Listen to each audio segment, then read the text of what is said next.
Welcome, everyone. For those of you that don't know, I am the president of Blair County Historical Society, and it's a great thing to see everyone tonight.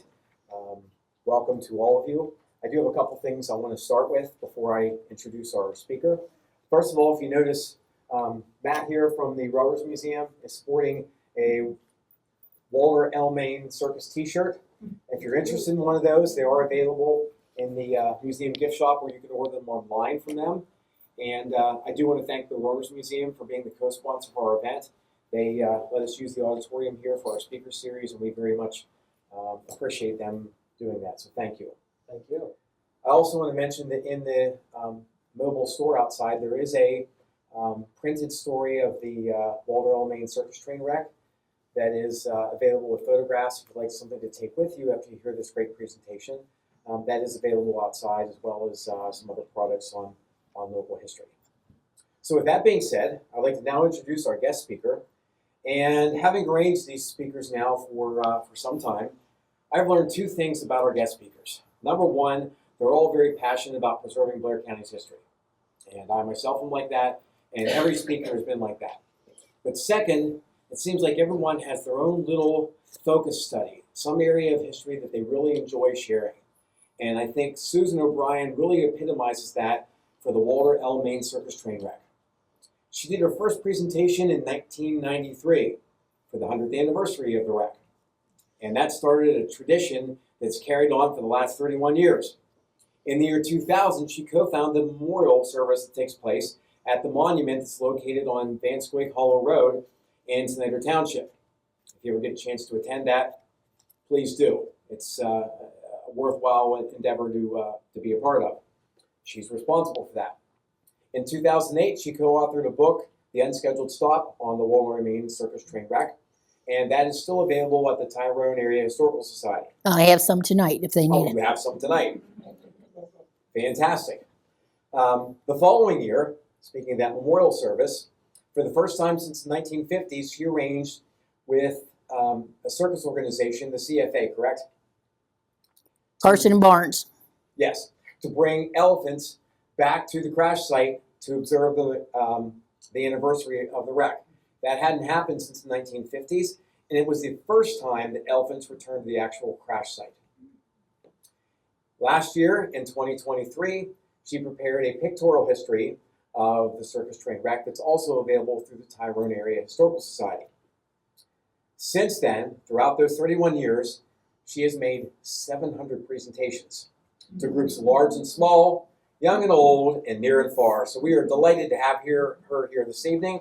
And I want to add one more thing, because dear to my heart, I'm a big collector of historic artifacts. It's a unique opportunity to see actual artifacts related to the event, so it's a real treat to check out what she brought tonight. So without any further ado, please welcome Susie O'Brien.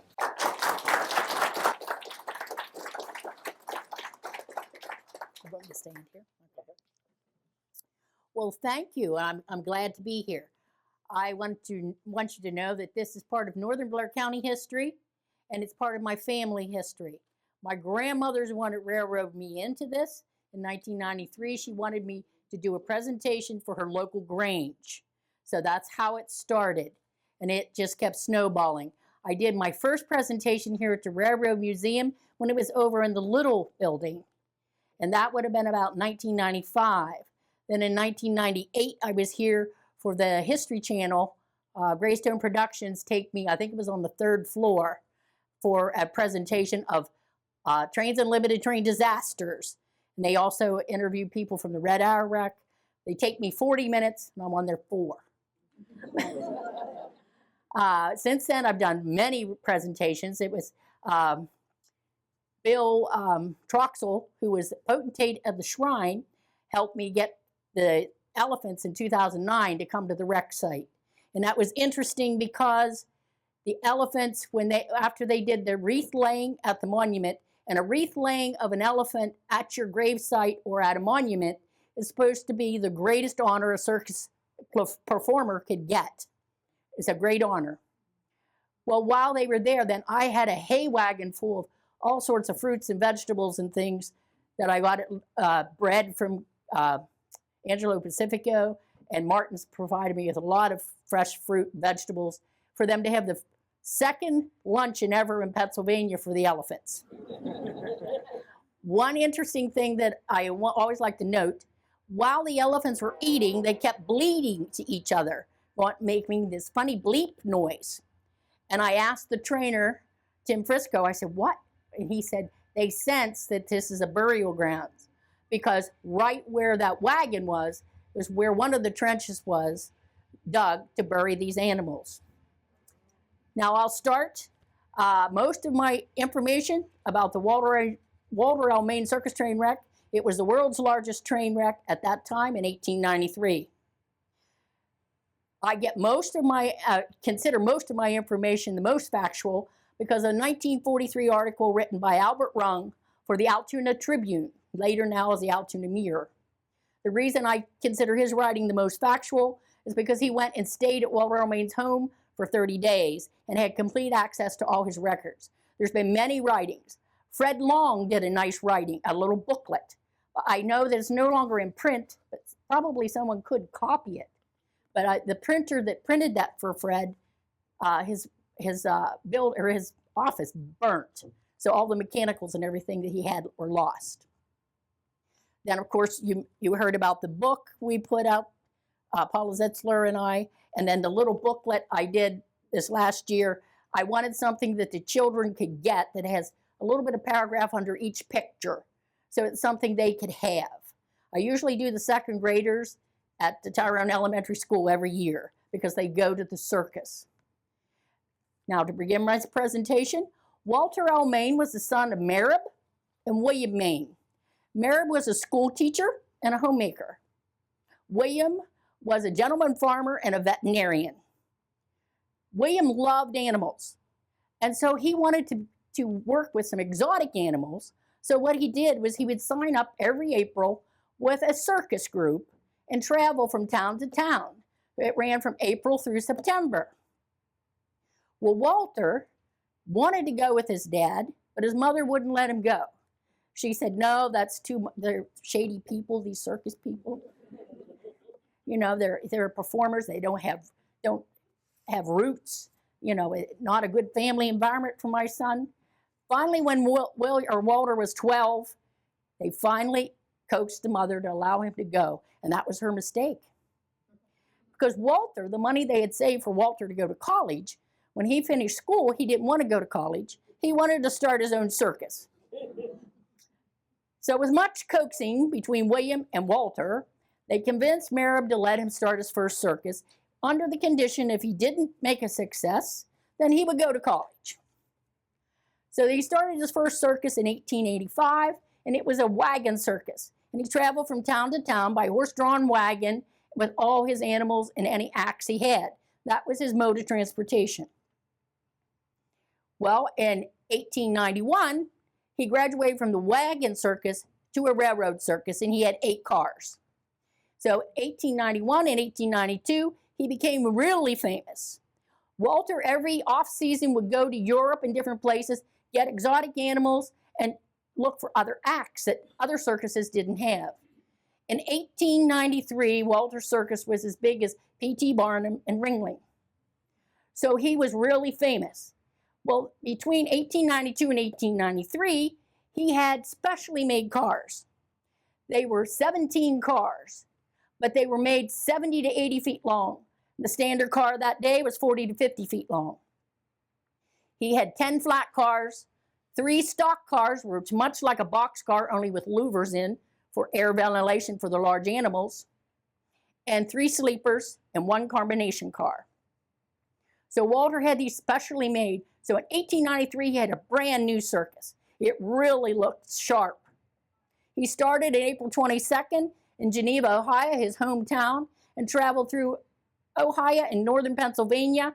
And this is where you might laugh, but he came to the booming town of Houtsdale. And Houtsdale, I assure you, in 1893, received more mail at their post office than Phillipsburg because of the coal industry. So they came there to Houtsdale on the 29th of May, and they did 2 shows there. After they did their 2 shows, they loaded everything back up on their cars and proceeded on the rail line to Osceola. They had to wait there for track clearance from the Tyrone Clearfield branch line. And they were there about, a little bit before 5. The engine 1500 from Tyrone came up to the summit at Sandy Ridge and met the train. While they were there, they were arranging the cars the best they could to evenly distribute the weight. One thing to remember, PRR did not charge per car. They didn't charge per weight or length of the car. They charged per car per mile. So private industry just kept making their cars bigger so they could take more, and the circuses could be bigger, but they didn't have to pay anything more because they still only had 17 cars. So while they were arranging them, the crew from the engine 1500 was Stephen Red Cresswell. He was the engineer. The fireman was Harry Mice. The conductor was Charles Snyder. They had a flagman, James Barger, and they had 3 handbrakemen, William Heverly, John Grazier, and Harry Myers. And they were all looking at this brand new circus train, all the brand new circus wagons, and while they were arranging them, they said, how are we ever going to get this down the mountain? It's not going to be enough brake power. The engine 1500, this was at the dawning of air brakes. They only had an 8-inch air pump, and it only went to 7 of the 17 cars. So the handbrakemen, the 3 handbrakemen, would have to run from car to car and do their handbraking. Now, I've never actually seen it, but a railroader would know what I mean. They have these little levers that they would use for braking. So, while they were arranging the cars, they arranged them in this order. A stock car, closer to the tender, close to the engine. That stock car had the 2 elephants and many other large animals. 3 flat cars, a stock car, 3 flat cars, a stock car, 4 flat cars, stock car, there's 3 sleepers and a combination car, and then of course the caboose, but I was told by railroaders it was called a cabin, not a caboose. So they arranged them in that order. And while they were arranging it, Stephen Red Cresswell said, I don't have enough brake power to take this down this mountain. This is over 2,000 foot elevation. It's a 10-mile drop from the summit to Sandy Ridge. And there was 2 reverse S's and a small horseshoe curve and a switchback, whatever that is. I'm not sure what that was in this 10-mile branch. So he made the conductors, Charles Snyder, wire to Tyrone Station for more braking power to bring another engine. Well, the superintendent in Tyrone was a young man. He was just fairly new. His name was S.S. Blair. And when they wired ahead for more engine power, for more braking power, he said, well, let me check. And he looked through his regulation book, 17 cars. Oh, no, you have ample braking power for 17 cars.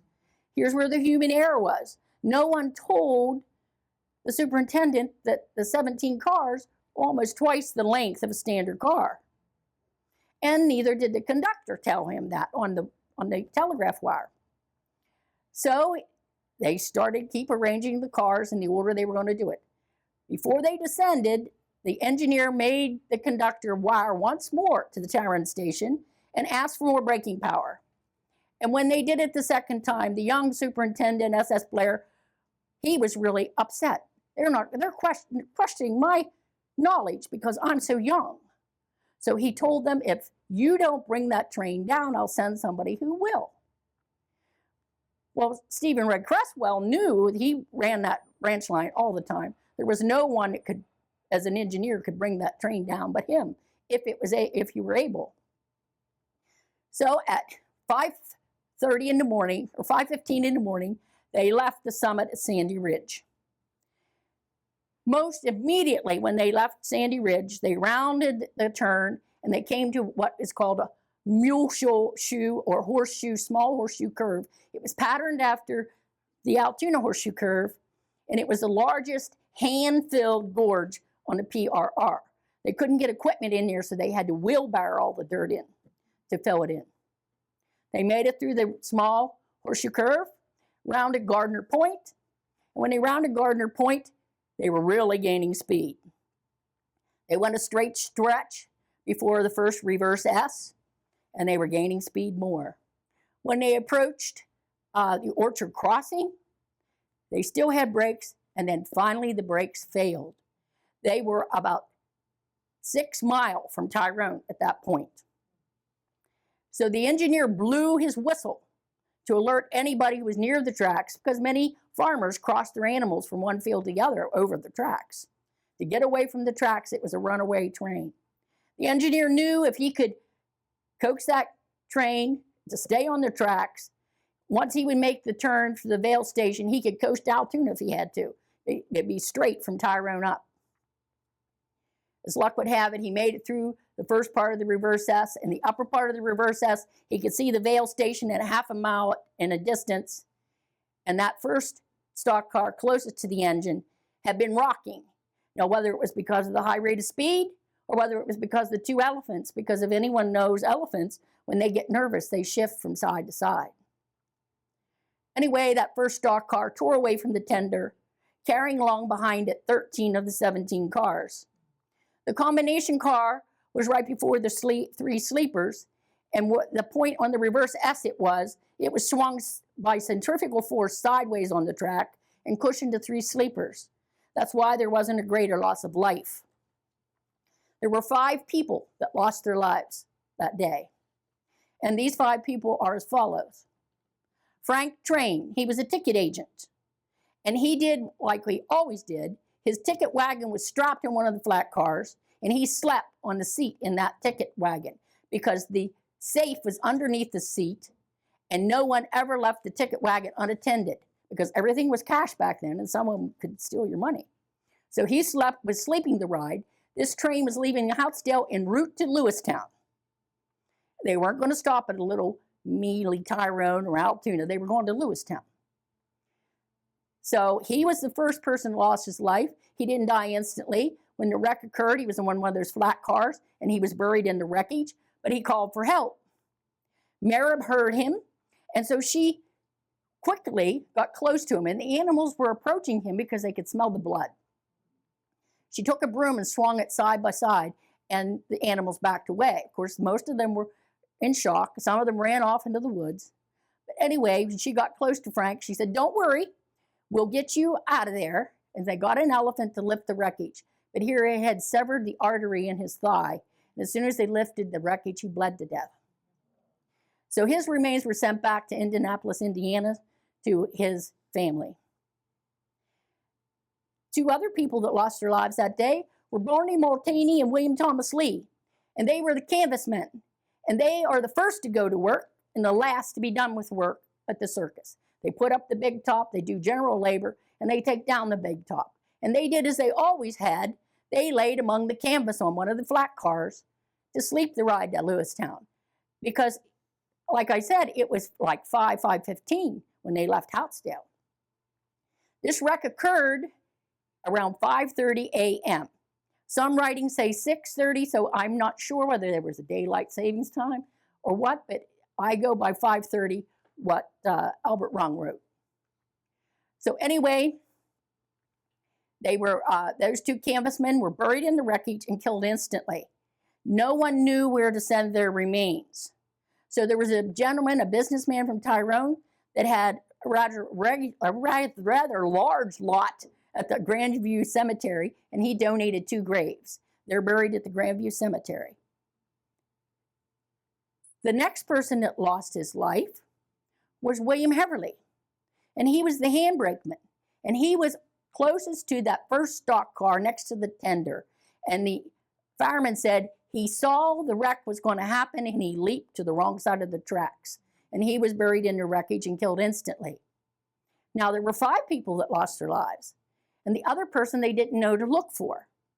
You see, in Houtzdale, there were 3 young boys that got on the train. They were going to run away and work for the circus. They were going to have an exciting life. Well, when they had to wait at Osceola for track clearance, 2 of the boys got cold feet and went back home. And it was lucky they did do that, because the other 3rd boy was James Strayer. His mother was a widow, and he was going to do something with his life. He was going to be in the circus and travel for a while. But when the wreck occurred, no one knew to look for him. But they wired from Houtzdale Station to Tyrone and said, look for James Strayer. He's on that train. Well, they found him two hours after everyone else. And they sent his remains back to Houtsdale.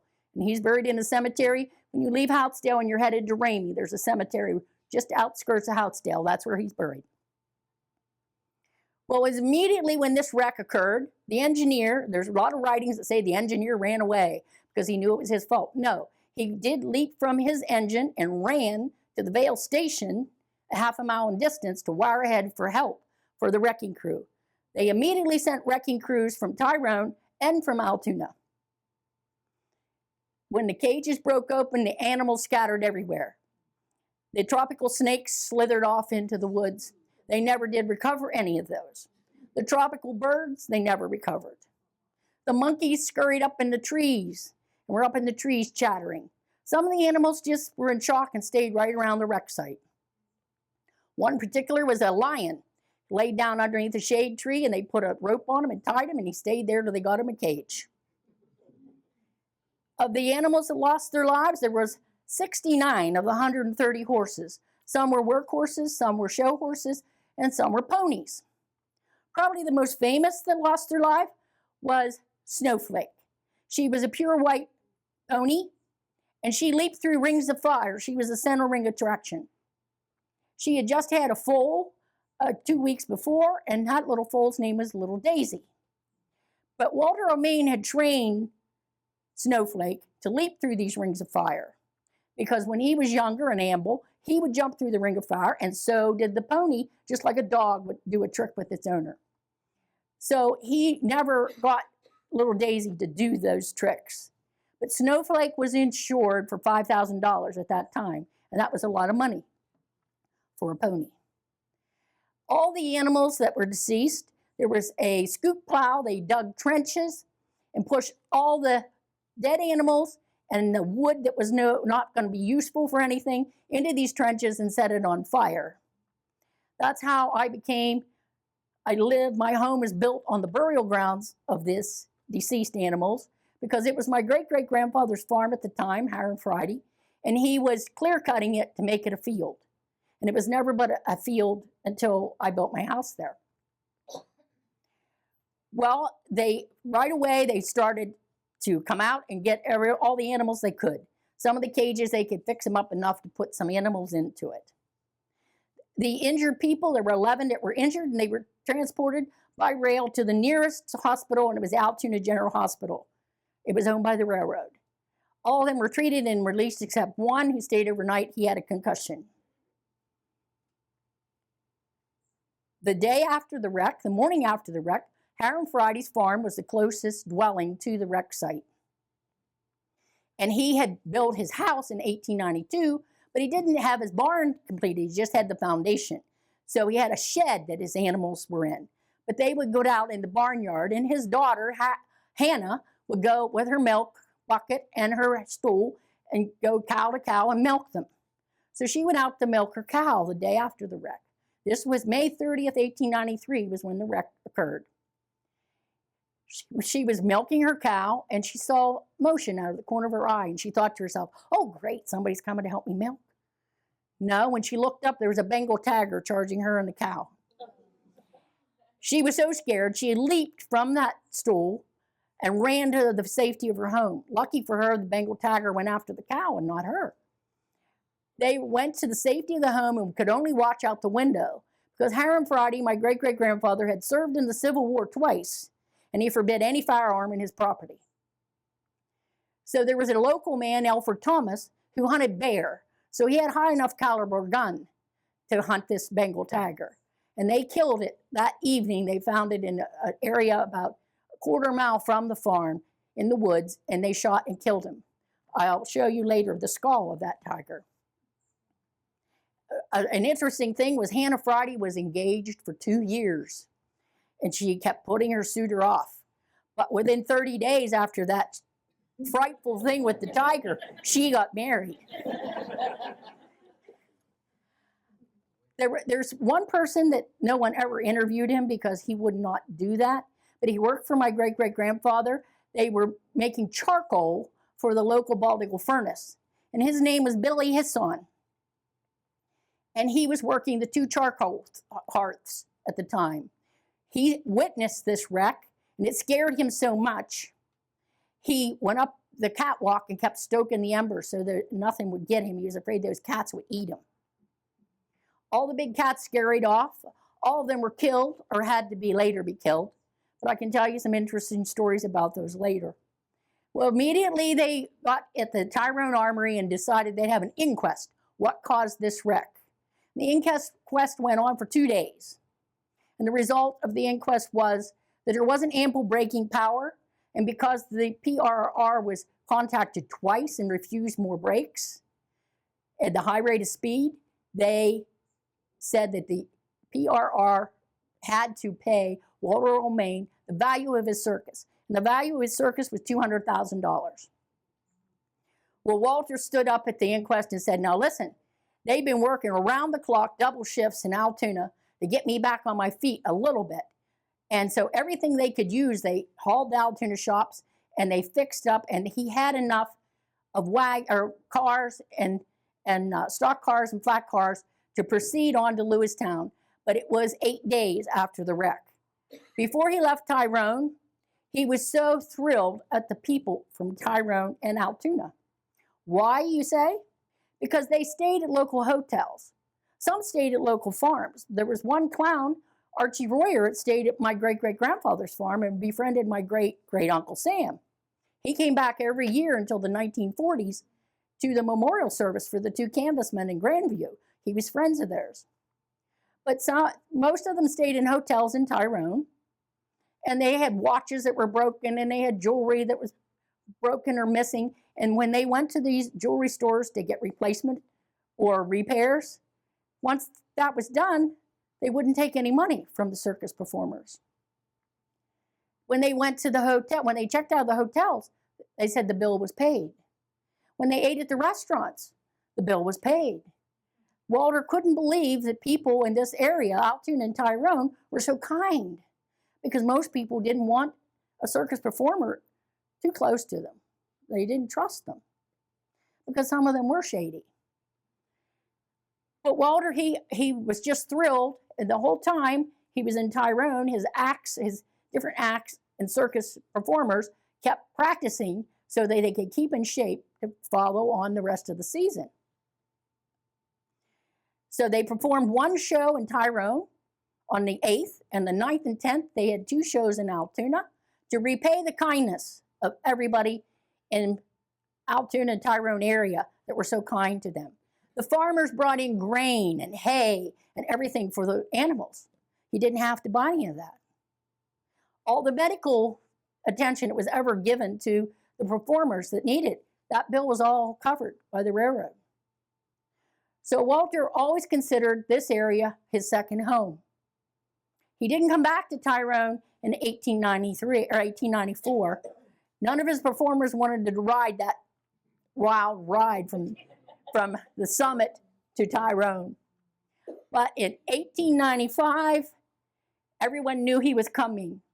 He came to the Tyrone station and got on the siding, and they got out of the railroad cars in a parade formation. He was met by over 3,000 people. Well, Tyrone didn't have 3,000 people, so they had to have come from Altoona and other places. When they got in parade formation, they had 2 elephants in the front of this parade, and the bands, there were bands of the circus bands, the Knights of the Pythia, the Masonic Lodge, and the Elks Lodge. Walter Earl Main belonged to all those organizations. And they proceeded down Pennsylvania Avenue, up 10th Street to 9th Street, and in the side of the hill, or little mountain, they had 99 stone steps they had to walk up to the cemetery. There was not a road to it. And the elephants walked along beside the steps. They did their very first memorial service at the canvasman's gravesite at that time in 1895. Every year, Walter Earl Main or some circus stopped in Tyrone to honor those 2 canvasmen with an elephant placing a wreath at their headstone, which was, like I said, the honor for them. Walter continued on his circus until 1937. There were a couple years that he couldn't do it, and someone else still ran the circus, but it was still under the name of Walter Earl Main. So that is my presentation of what happened there. I want to tell you that there's a lot of other stories about this, and I will give you some presentations when I show the slides. My artifacts I have here, I have horseshoes that we dug up when my brother and I built our homes. We dug our foundations, and bones and horseshoes. I have a railroad spike from when they removed the rails in 1974 and 75. They started at Sandy Ridge and removed all the rails on the railroad bed, that branch. I have a Circus magazine or booklet program from 1937 or 1928. I have a lock with a key that was used on the lion cage at night. You can see a latch bolt there on the piece of wood. That was on my great-great-grandfather's smokehouse for 100 years, and then they took it off and gave it to me to be used for presentations. But they used that during the day, but at night they put a padlock on for the big cats. Now, I don't know whether it was a panther or a lion cage or what. You also can see there's some scroll work and a piece of board from a railroad car and a huge elephant head that was on the elephant wagon that they would parade through town. There's 2 telegraph insulators that a gentleman, when I did the Osceola Historical Society, gave them to me. One is from the Sandy Ridge at the summit, and one is from the small horseshoe curve, known as the Big Phil. In the very center, you can see the skull. That is the Bengal tiger skull that attacked my great-great-aunt Hannah. The Thomas family that killed that tiger kept that skull, and when they finally didn't want to keep it any longer, they gave it to the Tyrone Sportsman because that's where Alfred Thomas lived, in that area where the Tyrone Sportsman was. There was, I'm going to show you slides now, there was a souvenir packet sold in 1943 of 12 photos, and they were all 5x7s of this wreck, copies of the wreck. And I will show you those slides now. I don't know whether... Yes, in 1974-75, they took the rails and everything up. But there were trains on it? Up until then, yes. They stored cars on there because I'm right across from there. The one time they were backing cars up, and there had been an area right beyond McCann's Crossing where you go up over the Tyrone Sportsman that had been washed out from a flood. And they pushed the cars back too far, and 2 of the cars sort of jackknifed and went down over the embankment because whoever was in the back wasn't paying attention, telling the engineer, you got to stop. That was a scary thing to see. There was a black panther that got out of the cage and went up the road about 1.5 miles up the Boffin Cemetery Road, and there was a gentleman named Gollop Westner who had a farm, and he was having trouble with a fox getting in his chicken coop. So at 5:30 in the morning, 2 days after the wreck, he heard the chickens. So he got his double-barreled shotgun and his lantern, and he went out, kicked open the door, and he was so frightened seeing the panther with a chicken in its mouth, he pulled both triggers of the double-barreled shotgun and killed the panther. Most of the big cats, the lions, one was killed in the wreck, and one struggled so much that he strangled himself to death. Of course, the Bengal tiger attacked my Aunt Hannah, great-aunt Hannah, was killed. They had to hunt him down. Because if they didn't hunt these wild cats, the big cats down, they would kill your cows and your horses for food. They didn't know any better. There's one that was really interesting that I like to talk about. There were 3 boxcars waiting at the Vale station, 1/2 mile in a distance, and their doors were open. And here a black panther, unknown to them, went down and crawled in a boxcar. They shut the doors and they took those boxcars on to Shamokin. There was a mail carrier, Frank Buck, who was delivering his royal mail. It's a horse-drawn wagon, and he heard these coon dogs coming, and he thought, well, I'll stop them. They're getting closer. So he kept listening and listening. Out of the woods came this black panther that jumped in the wagon because he was used to riding in wagons. And the 2 coon dogs jumped in with him, and they were wrestling around, biting each other, and the poor mail carrier had a little hand pistol, and he shook so much he shot 3 shots and missed them all. It said in the article that neither he or the dogs chose to follow, but they did hunt that panther down and it was killed. Now I'll show you the slides. And I'll give you a little talk about each slide.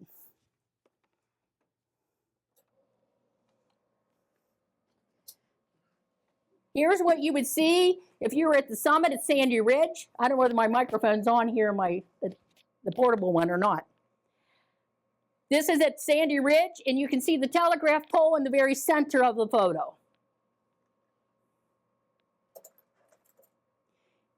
Here is the crew, 5 of the 7-man crew. William Heverly, of course, was deceased. And Charles Snyder refused to be in the photo because some people blamed him for not being more forceful with the young superintendent. This is not the engine 1500, it's another engine. Here you can see the devastation of the loss of the animals, the stumps. You can see on the far left of the photo, the engine still with steam coming from it, and some of the box cars. I want to mention the Vanscoy Road now runs parallel to this railroad bed, but the time of the wreck in 1893 was parallel to the Vanscoy stream behind it. Here's a zebra that survived the wreck, and just as quickly, a Bengal tiger jumped on his right rear flank, made one claw mark. Walter O'Main had witnessed this, and then for some reason leaped off the zebra and ran off into the woods. Perhaps it was the same tiger that they killed later. Here you can see in respect of the cars, in respect to the gentleman, how big these cars or how long these cars were. The gentleman in the very center of the photo with the straw hat was a gentleman, Walter McKinney from Tyrone.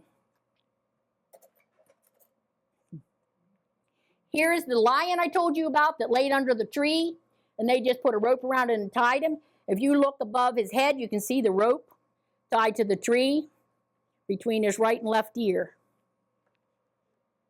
He remained there till they got him a cage. Here's another angle of the wreck. In the very center of the photo, beyond the trees, you can see a white tent. This white tent was put up for a medical tent and a mess tent. That little area had been leveled, made ready for the one-room schoolhouse that was at the Boffin Cemetery that was to be moved down to that site in June. They didn't move it down till end of August because of this wreck.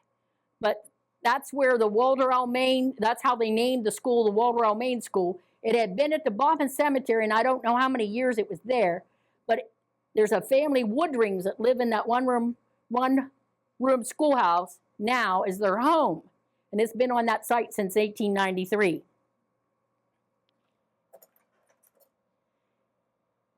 Here you can see Lizzie. Lizzie worked diligently after the wreck, helping lift up wreckage and recovering bodies and getting things back up on the tracks that they could get up on the tracks. I want you to notice in all these photos, people were dressed in their Sunday best because they knew there would be photographers there and they wanted to look good. This elephant is Jenny. Jenny and Lizzie always perform together. If you know anything about elephants, there are always at least 2 that perform together. They never perform individually. I want you to notice right underneath her neck and her front leg, there's a young girl kneeling on the ground in the background. And we can only think that perhaps it was a deceased pet or an animal, and she was just kneeling at the site. Jenny injured her right front leg and carried a limp the rest of her days, but she was able to perform and did perform until Walter L. Main Circus was no longer in existence. Here you can see another angle. There was a doctor who worked at the Altoona Hospital, but he lived in Tyrone. His name is Frank Beck, and he walked out to the wreck site to see if he could lend a hand. He stood at this site, and he said that the monkeys in the trees were chattering so loud you couldn't hear yourself think. He said people, when he was coming to the site, there were trails of blood in all directions of wandering injured animals. And he did whatever assistance he could do at the medical tent. I always like to note the way they caught these monkeys is they took canning jars and tied them around the base of the trees, put peanuts down in the canning jars, and the monkey would come down and put his hand in to get the peanuts. And when he tried, he couldn't get his hand out holding onto the peanuts, so then they could grab the monkey. Here's the opposite angle of that same cliff edge. And you can see people. The corn crib at my great-great-grandfather's farm was built out of wreckage, and a lot of people gathered wood that was good and used it for chicken coops and what have you. The rest of the wood that was no good, they burnt with the dead animals. That toolbox in the foreground is now my front yard. Whoops, I went backwards, sorry. Whoops. I've got to get here.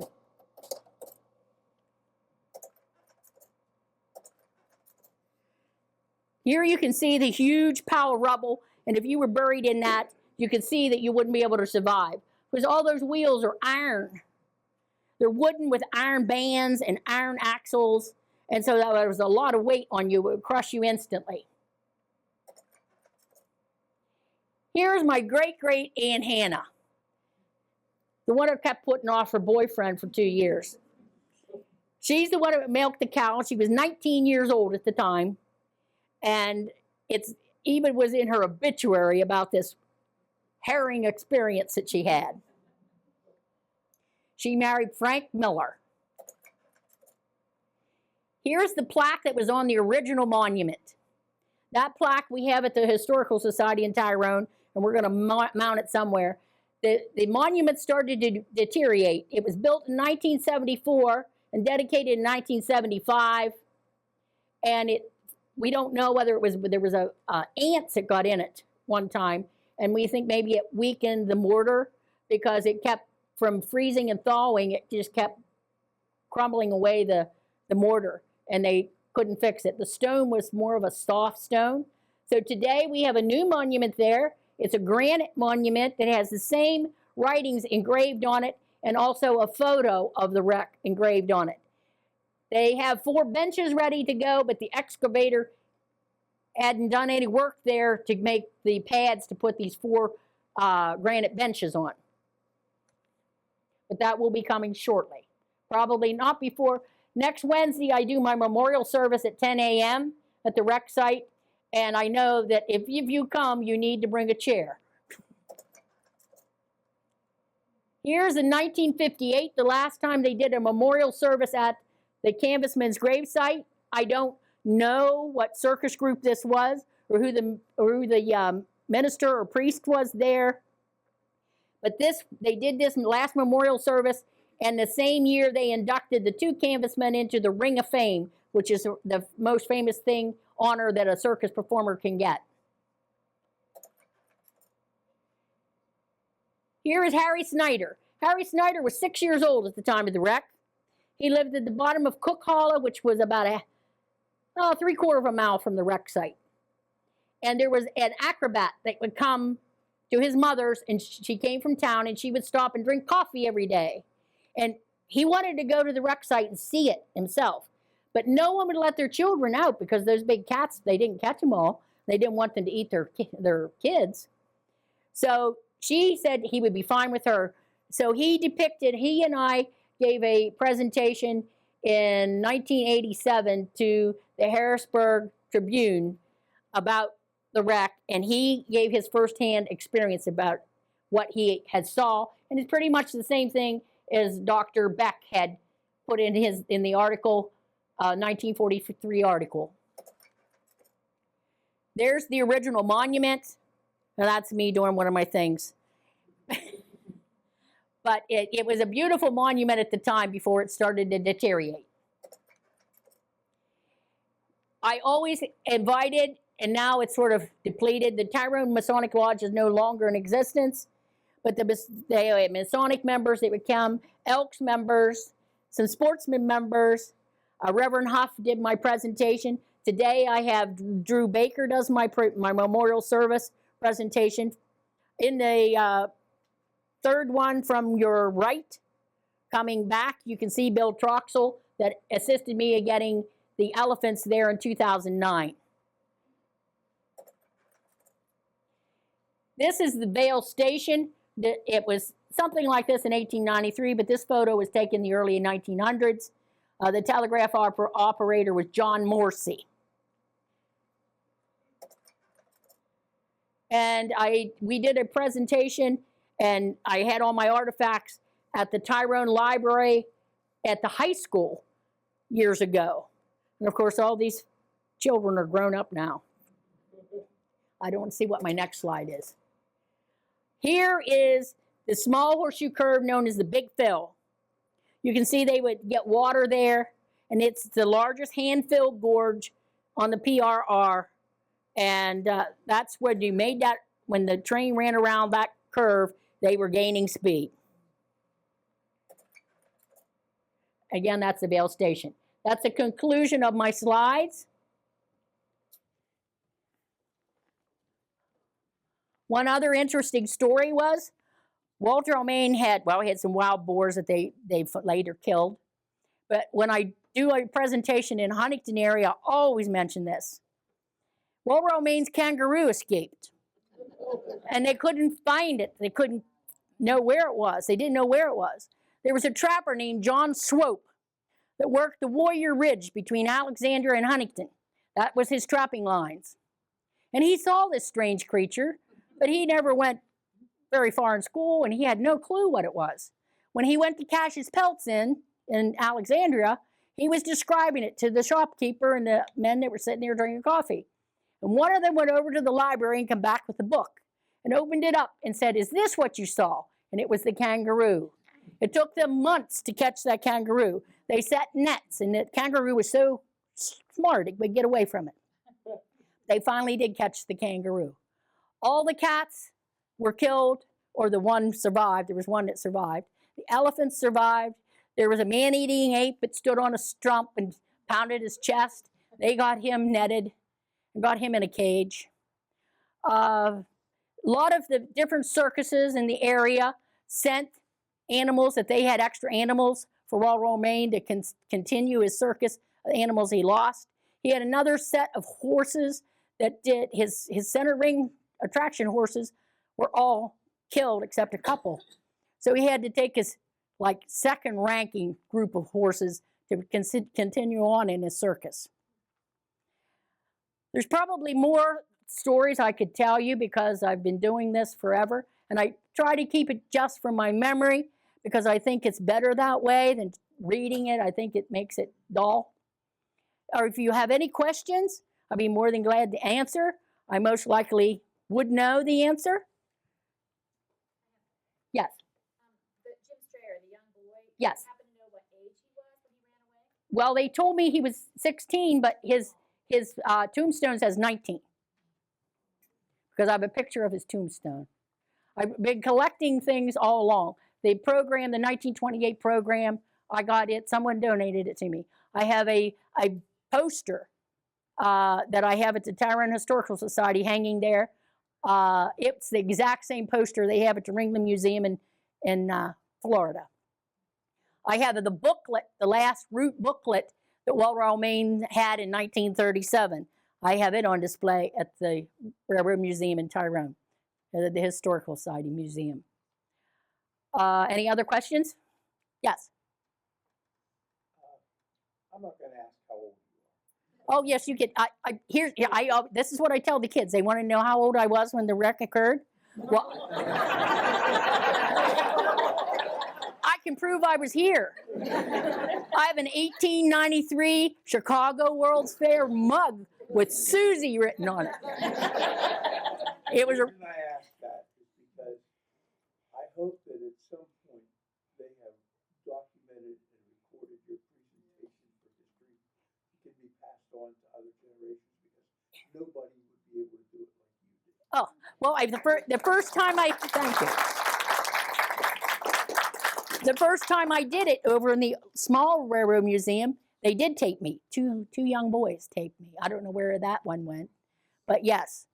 And we have a local historian, Dustin Elder, and he has a lot of tapings that I did little excerpts for him. But he does 2 great walking tours of Tyrone. He's really a good historian. He's a history teacher. And he has a friend that works with him, and he teaches in Bellefonte, that friend. Anything else? Yes. I think it's interesting to note about Frank Train that, correct me if I'm wrong, Susie, he was going to retire in Lewistown. He was going to retire in Lewistown, and I didn't mention, but I should have mentioned. The day after the wreck, because they promised to send his remains back to Indianapolis, Indiana, they had one boxcar. They put his remains in and draped it in black. And as they pulled that car away on the train, the Knights of Pythia, the Elks, and the Masonic Band and the Circus Band played Near My God to Thee, and the people sang that as they pulled it away. For years, Reverend Huff did my presentations, and he sang that at every one of the memorial services. Are they going to post or put online the recording they made tonight? I have no clue. That's the Railroad Museum that taped this. Well, That's not our taping. Oh, I don't know whose it is. If it's our taping, I didn't know about it. It will be on the public access channel in the winter. Whoever asked Okay. that. There's a little excerpt on Tyrone, our town Tyrone, that they taped in State College too. I did the one summer, I did 2 presentations for all the state teachers that came to State College for, I don't know whether it was a convention or what, but I did 2 presentations for them. It was on their docket if you wanted to learn about the circus train wreck. I couldn't understand why people were so interested in a tragedy, but out of this tragedy came so much kindness and heartwarming effects, and it always made me proud that Tyrone and Altoona and Blair County was his second home, that he felt that warmth. And I think our people are still the same today. For years and years and years, for generations, especially in Tyrone and some in Altoona, anybody who was connected with the railroad talked about this wreck, because it was the world's largest circus train wreck at that time. Yes? Was there any response in regulation on the length of the train cars after this tragedy? I don't know whether PR&R put any regulations or not, because there were other private industries that used the rail service, and they kept making their cars longer. You know, that wasn't just circuses. There were business cars and other cars. They only had to pay per car per mile. So I would think if you were smart, you would. Anyone else have a question? I did bring with me some of the booklets. If you want these, this is the booklet Paula Zitzler and I made. Paula Zitzler is an Indiana graduate, an archaeologist, but she also does a lot of accessioning for us at the Tyrone Historical Society. And I gave her all my clippings and everything. I had clippings, circus magazines, a lot of different writings. Fred Long's writing, but I gave her everything I had and had her just go about and write it. I'm not an author, I don't write. When Greystone Productions came here to the Railroad Museum, I gave them everything, even my artifacts. I shipped them all with them, and they shipped them all back. But I made copies of everything before I shipped it, in case I didn't get it back. Now, the artifacts, I would have just been out of luck, but they were very good. They copied everything, and I know that still plays on Trains Unlimited, Train Disasters on the History Channel. Anything else? Anyone else? Yes. I just want to say, as a teacher, Susie has come into my classroom numerous times, and I still see students from previous years that's the first thing they say to me was about the train wreck presentation that you've done. The second graders just eat it up. The smallest group I did was a daycare. They had 6 kids. And I really geared it down. I basically showed them slides and really geared it down. But they were all interested. They loved to touch the bones. That's the big thing. And it's why I do the artifacts. If you want to touch anything, go right ahead, because history is to be shared. History to me is not something you make profit on. History is to be shared. Yes. Was there any supposition about whatever happened to the snakes and the? Well, all the snakes, none of them were captured, but they say that they couldn't have survived the coldest winters here in central Pennsylvania.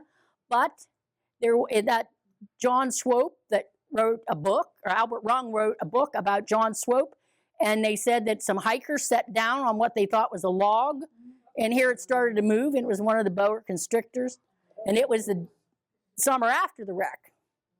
So they could have gotten in a cave. They would have survived if they were in a cave. I mean, how would a kangaroo go from 4 miles north of Tyrone to Alexandria? He didn't ride a train.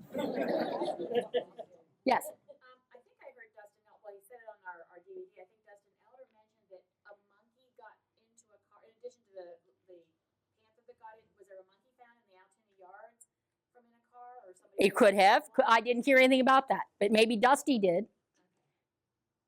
Like I said, there's many writings about this wreck, but I sort of try to stay with Albert Rung's 1943 article, because since he went and stayed there for 30 days, I think his is probably the most factual of everything that's written. Well, I'd like to thank you for having me here. Thank you.